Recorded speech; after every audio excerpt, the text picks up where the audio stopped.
Bismillahirrahmanirrahim. I am Muhammad Yasir Hayat Malik, lecturer in Mathematics, University of Education, Lahore, Johorabad campus. I am teaching you subject Mathematical Statistics, course code Math 3120.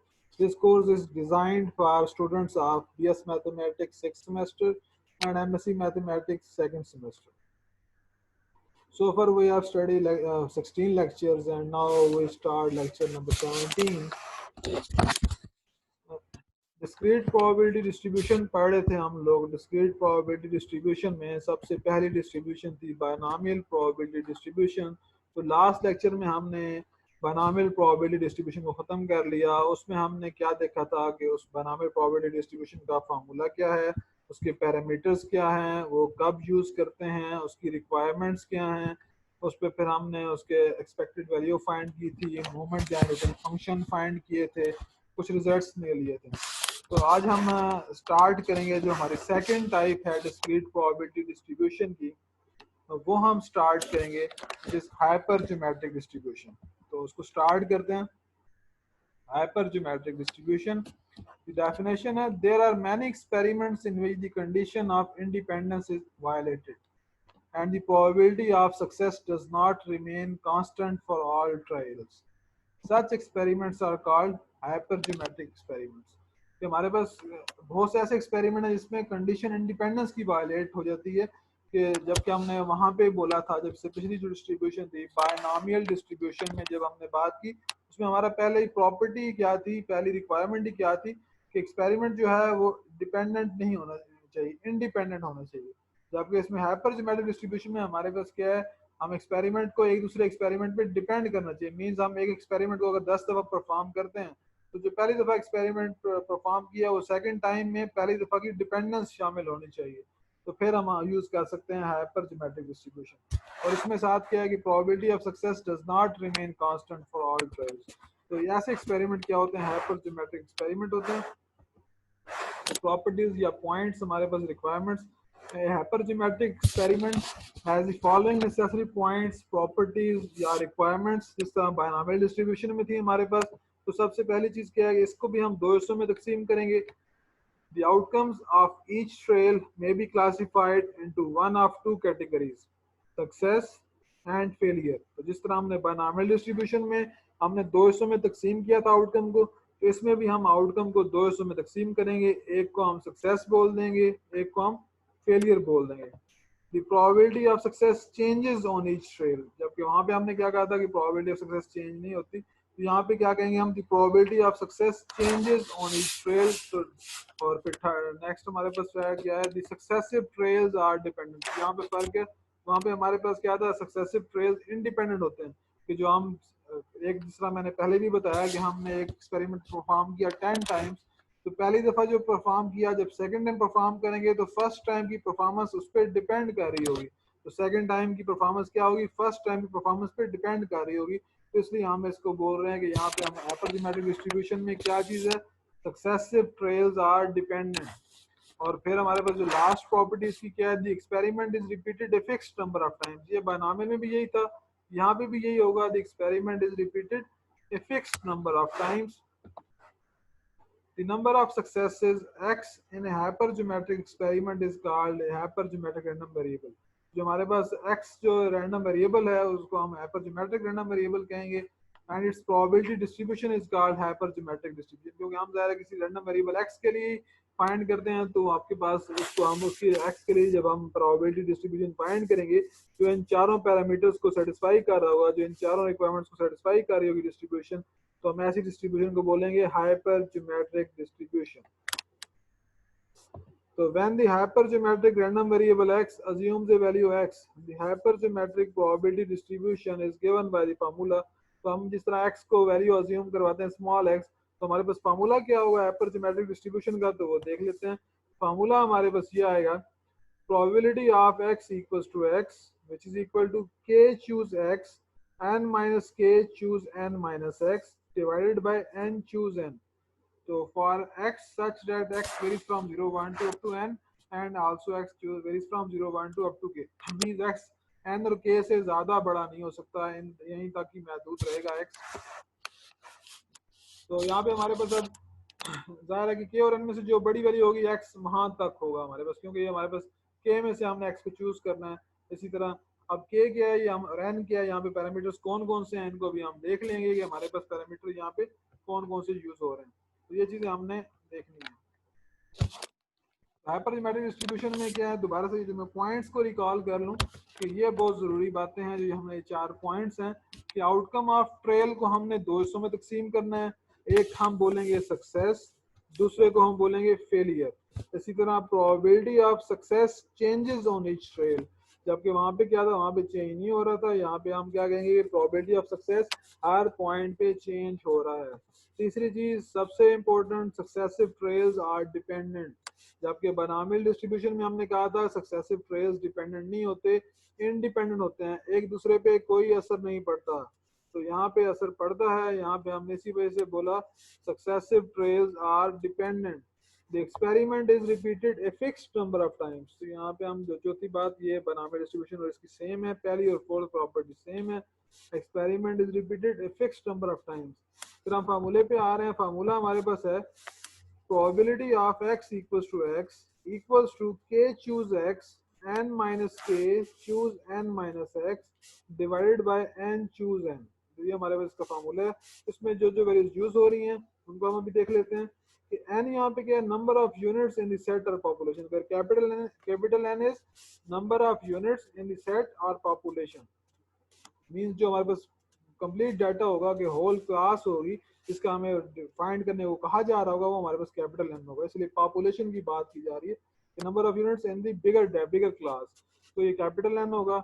N equals to number of units in the subset और sample, जिसकी आप probability find कर रहे हैं sample space की, sample की, तो number of units in the subset और सैंपल, उसको हम क्या करेंगे, एन स्मॉल एन से रिप्रेजेंट करेंगे। एंड यहाँ पे के क्या होगा, number of success in the set और पॉपुलेशन। के क्या होगा, नंबर ऑफ सक्सेसेस को डील कर रहा होगा, which is a non-negative integer, which is a non-negative integer less than or equal to capital N। तो कैपिटल एन से हमेशा लेस होगा या इक्वल होगा, इससे बड़ा कभी भी नहीं हो सकेगा, क्योंकि ज़ाहिर है होल क्लास से अगर बड़ा हो गया के, तो फिर तो सक्सेसेस हमारे पास ज़्यादा हो जाएंगी। सक्सेसेस तो ज़ाहिर है हमारे पास या तो मैक्सिमम हो सकती है कि अगर 10 टोटल नंबर ऑफ पॉपुलेशन है हमारे पास, तो सक्सेसेस भी 10 के 10 हमारे पास सक्सेस जीत रहे हों लोग।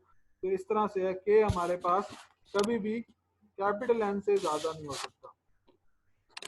तो ये हमारे पास यही तीन पैरामीटर हैं। The hypergeometric probability distribution has 3 parameters, capital N, small N and small K, और N N and P equals to K और एन। क्योंकि के हमने सक्सेस की बात कर रहे हैं, पी प्रोबेबिलिटी ऑफ सक्सेस हमने बोला था जब बनामिल डिस्ट्रीब्यूशन की बात कर रहे हैं। तो पी के अगर फॉर्म में के को लिखना हो तो पी क्या होता है, इट इज इक्वल टू के बाय एन, या के को हम लिख सकते हैं पी मल्टीप्लाई बाय एन। तो ये हमारे पास क्योंकि K stands for success, number of success. तो इसको हम डिनोट कैसे करेंगे, H of X semicolon N comma K, क्योंकि एक्स हमारे पास है जिसकी प्रोबेबिलिटी हमने फाइंड करनी होती है, और बाकी जितने पैरामीटर्स हो पैरामीटर्स यहाँ पे आ जाते हैं। H stands for hypergeometric distribution, इस तरह वहाँ पे B stands for binomial distribution था। तो हमारे पास ये इसके पैरामीटर्स हैं। तो ये फार्मूले में दोबारा से देख लेते हैं कि फार्मूले में अब ये के क्या है, हमारे पास नंबर ऑफ सक्सेसेस हैं, एक्स जिसकी प्रोबेबिलिटी हमने फाइंड करनी होगी, capital N is equal to, ये हमारे पास क्या था, number of elements in set और population, total number of population कितनी है हमारे पास, सारी क्लास के डाटे को ऐड करना। और स्मॉल एन क्या है हमारे पास, सैंपल जिसकी प्रोबेबिलिटी फाइंड करने को कह रहे हैं, सैंपल स्पेस हमारे पास सैंपल साइज क्या है, उसको हम क्या कहेंगे, स्मॉल एन कहेंगे। तो हमारे पास फिर एक्स की वेरिएशन क्या होगी, या तो 0 से लेके एन तक होगी या 0 से लेके के तक होगी। तो ये हमारे पास फार्मूला है हाइपरजोमेट्रिक डिस्ट्रीब्यूशन का, जिसको हम नेक्स्ट लेक्चर में अपने इसके क्वेश्चन भी सॉल्व करेंगे और इसके फार्मूले को यूटिलाइज करेंगे। नेक्स्ट हमारे पास है कि the hypergeometric probability distribution is appropriate when, ये कहाँ कहाँ इसको हम यूज कर सकते हैं, is appropriate when a random sample of size n is drawn without replacement from a finite population of n units। अगर हमारे पास क्वेश्चन में आ जाए कि विदाउट रिप्लेसमेंट की बात हो रही है, random sample of size n is drawn without replacement from a finite population of n units। अगर कि हमारे पास जो n है, टोटल नंबर ऑफ पॉपुलेशन है, वो फाइनाइट हो, और हमें कहा जाए कि आपने जो रैंडम सैंपल साइज n का चूज करना है वो विदाउट रिप्लेसमेंट चूज करना है, तो हमारे पास फिर पॉसिबिलिटी है, मैक्सिमम चांसेस है कि हमारे पास क्या होगा, हाइपर ज्योमेट्रिक डिस्ट्रीब्यूशन को हम यूज करेंगे। तो इस चीज को हमने इस पॉइंट को ख्याल रख लेना कि अगर इस पॉइंट को हम कवर कर लेंगे, इस पॉइंट पे हमारा फोकस होगा, तो फिर हम इजीली इसको यूज कर सकते हैं। ये स्क्रीन हमारे पास आ रही है। तो क्या चीज किस चीज का ख्याल हमने रखना है कि हमारे पास क्या हो, विदाउट रिप्लेसमेंट का वर्ड आए तो फिर हमारी सोच जानी चाहिए क्वेश्चन की कि हम हाइपर ज्योमेट्रिक डिस्ट्रीब्यूशन को यूज करें। लेकिन फिर भी जो है मेन जो हमने वो 4 पैरामीटर्स बात की है, जो 4 रिक्वायरमेंट्स थी, वो सबसे हार्ड एंड फास्ट रूल हैं जब भी हमने कोई डिस्ट्रीब्यूशन लगानी है। क्योंकि पेपर में जब क्वेश्चन आता है तो ये बताया नहीं जाता कि आपने कौन सी डिस्ट्रीब्यूशन यूज करनी है।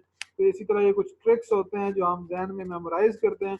इस तरह आप यहाँ पे अगर वर्ड आ जाएगा विदाउट रिप्लेसमेंट, या आ जाएगा कि हमारे पास डिपेंडेंट इवेंट्स हैं, तो फिर हम खुद खुद जहन में सोच जाने चाहिए कि हाइपर ज्योमेट्रिक डिस्ट्रीब्यूशन है। तो हम उसकी जो चारों प्रॉपर्टीज चेक कर लेंगे, चारों रिक्वायरमेंट्स चेक कर लेंगे। अगर वो चारों रिक्वायरमेंट्स हमारे पास सेटिस्फाई हो रही तो फिर हम हाइपर ज्योमेट्रिक डिस्ट्रीब्यूशन यूज कर लेंगे। तो वरना इस तरह के वर्ड ना भी दिए गए हों तो फिर हमने जो भी करना स्टार्ट हमेशा यही करना है कि जो जो हमारे पास रिक्वायरमेंट्स होंगी, जो हमारे पास प्रॉपर्टीज होंगी, उनको हमने लेके चलना है कि उनको हमने क्योंकि वेरीफाई करवाना होता है। जिस जो सी डिस्ट्रीब्यूशन अप्लाई फिर जो सी प्रॉपर्टीज फुलफिल कर रही होंगी, हम वो वाली डिस्ट्रीब्यूशन अप्लाई कर दिया करेंगे। और सेकंड हमारे पास क्या है इसमें, जो कहाँ हाइपर ज्योमेट्रिक डिस्ट्रीब्यूशन यूज हो सकती है वो कहाँ, मतलब इसके लिए है K of the units are of one kind. क्योंकि के हम कहते हैं क्लासिफाइड एज सक्सेस, तो के को हम बोलेंगे K of the units are of one kind and the remaining capital N minus K of another kind classified as failure. वहां पे बायनॉमियल में क्या था, पी और क्यू का था। यहाँ पे के को हम कह रहे हैं सक्सेस, जो एक काइंड की यूनिट्स हैं। और एन से क्योंकि ये ज्यादा नहीं हो सकते तो कैपिटल एन में से के माइनस कर देंगे, तो बाकी जो हमारे पास बचेगा वो क्या होगा, फेलियर। तो हमारे पास के हैं सक्सेस के, सक्सेसफुल इवेंट्स, और एन माइनस के क्या होंगे, वो फेलियर। तो ज़ाहिर 200 में डाटा को तकसीम करते हैं, एक हम क्या लेते हैं के यूनिट्स, और दूसरी तरफ एन में से के को निकाल दें तो वो हमारे पास क्या हो जाएंगे, दूसरे यूनिट्स आ जाएंगे जिनको हम बोलेंगे फेलियर। तो ये कुछ बातें हैं जो इनकी हाइपर ज्योमेट्रिक डिस्ट्रीब्यूशन की, जिसमें ये पैरामीटर्स इन्वॉल्व हो रहे हैं। ये 3 तरह के पैरामीटर हैं। Hypergeometric distribution capital N के लिए फुलफिल करता है। कैपिटल एन को लाजमी वैल्यू कैपिटल एन की होनी चाहिए, स्मॉल एन की वैल्यू होनी चाहिए, और के की वैल्यू होनी चाहिए। और ये बार बार कि एन हमारे पास क्या है, number of units in the set population. Small N हमारे पास क्या है, number of units in the subset और सैंपल। और के हमारे पास क्या है, number of success in the set और पॉपुलेशन। के यहाँ पे रिप्लेस हो गया पी से, के हमारे पास है नंबर ऑफ सक्सेसेस। जबकि बायनॉमियल डिस्ट्रीब्यूशन में हमने कहा था सक्सेस को पी से डिनोट किया था, फेलियर को क्यू से डिनोट किया था। यहाँ हाइपर ज्योमेट्रिक डिस्ट्रीब्यूशन में हमने सक्सेस को के से रिप्रेजेंट किया और फेलियर को कैपिटल एन माइनस के से रिप्रेजेंट कर रहे हैं हम। तो ये हमारे पास है हाइपर ज्योमेट्रिक डिस्ट्रीब्यूशन की कुछ बातें। मजीद हम इसको देख लेते हैं, इसकी properties. The important properties of the hypergeometric probability distribution are as follows. सबसे पहले कि मीन क्या होता है हाइपरज्योमेट्रिक डिस्ट्रीब्यूशन का। The mean of the hypergeometric distribution is mu equals to np, which is same as binomial distribution। के binomial distribution का mean होता है यही np। हमारे पास हाइपरज्योमेट्रिक डिस्ट्रीब्यूशन का भी मीन क्या आ रहा है, यहाँ पे np ही आ रहा है। सेकंड है हमारे पास the variance of the hypergeometric distribution is sigma square equals to npq in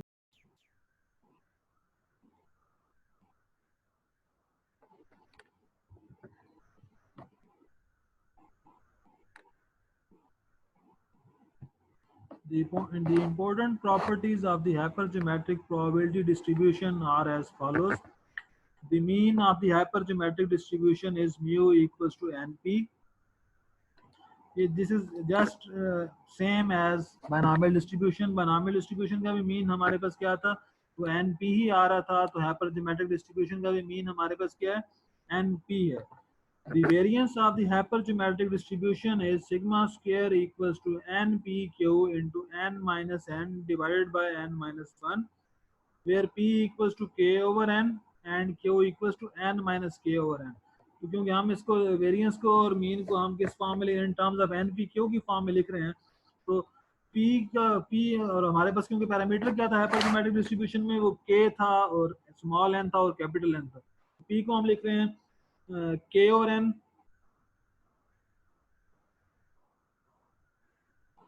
और क्यू को हम ले रहे हैं कैपिटल एन माइनस के डिवाइड बाय एन, क्योंकि क्यू स्टैंड्स फॉर फेलियर और फेलियर के लिए हमने लिया था एन माइनस के, और सक्सेस के लिए तो कैपिटल के, तो के को एन पे तकसीम करेंगे तो पी आ जाएगा, और एन माइनस के को एन पे तकसीम करेंगे तो हमारे पास फेलियर आ जाएगा। तो ये हमारे पास प्रॉपर्टीज हैं, मीन फाइंड करने का फार्मूला, वेरिएंस फाइंड करने का फार्मूला हमने देख लिया। तो उसका प्रूफ भी बिल्कुल सिमिलर बायनॉमियल डिस्ट्रीब्यूशन की तरह है। तो हम तमाम डिस्ट्रीब्यूशन के लिए ये प्रूफ्स नहीं करेंगे, कुछ डिस्ट्रीब्यूशन के ये साथ साथ करते रहेंगे। तो इसमें हमने मीन सिर्फ बस फार्मूला देख लिया, वेरिएंस का फार्मूला देख लिया। और तीसरी इसकी प्रॉपर्टी होती है if n becomes indefinitely large, if n becomes indefinitely large, the hypergeometric probability distribution tends to the binomial probability distribution। अगर n हमारे पास इंडेफिनेटली लार्ज हो जाए, कि बहुत बड़ा हमारे पास नंबर n आ जाए, तो फिर वो जो इन्फिनिटी को अप्रोच कर रहा हो, तो फिर हाइपरजोमेट्रिक डिस्ट्रीब्यूशन ऐसे केस में क्या बन जाएगी, बायनॉमियल प्रोबेबिलिटी डिस्ट्रीब्यूशन बन जाएगी। तो ये तीन इंपॉर्टेंट प्रॉपर्टीज हैं हाइपरजोमेट्रिक डिस्ट्रीब्यूशन की, जो हमें जहन में होनी चाहिए। एमसीक्यूज के हवाले से भी जाहिर है ऐसी चीज़ें कुछ ही जा सकती होती हैं। तो ये था हमारे पास कुछ काम जो हाइपरजोमेट्रिक डिस्ट्रीब्यूशन के हवाले से है। तो इसके क्वेश्चंस को हम नेक्स्ट लेक्चर में देखेंगे कि किस तरह कब यूज़ करते हैं हम हाइपरजोमेट्रिक डिस्ट्रीब्यूशन, किस तरह से यूज़ करते हैं हम हाइपरजोमेट्रिक डिस्ट्रीब्यूशन को। तो ये कुछ बातें हमने करनी है। और आज के लिए फिर हम इतना ही इसी लेक्चर को यहीं पे वाइंड अप करते हैं। नेक्स्ट लेक्चर में हम देखेंगे कि हम मजीद क्वेश्चंस को किस तरीके से लेके चलते हैं हाइपरजोमेट्रिक डिस्ट्रीब्यूशन के। इन प्रॉपर्टीज के प्रूफ भी हैं, हम कर सकते हैं इजीली उसी मेथड से, एक्सपेक्टेड वैल्यू वाले मेथड से। पर इसके प्रूफ को मैं स्किप कर रहा हूँ क्योंकि हमने बायनॉमियल का प्रूफ कर लिया, तो इसके प्रूफ को हम नहीं करते, इसका इतना ही शामिल करते हैं। ठीक है स्टूडेंट्स, थैंक यू, अल्लाह हाफिज़।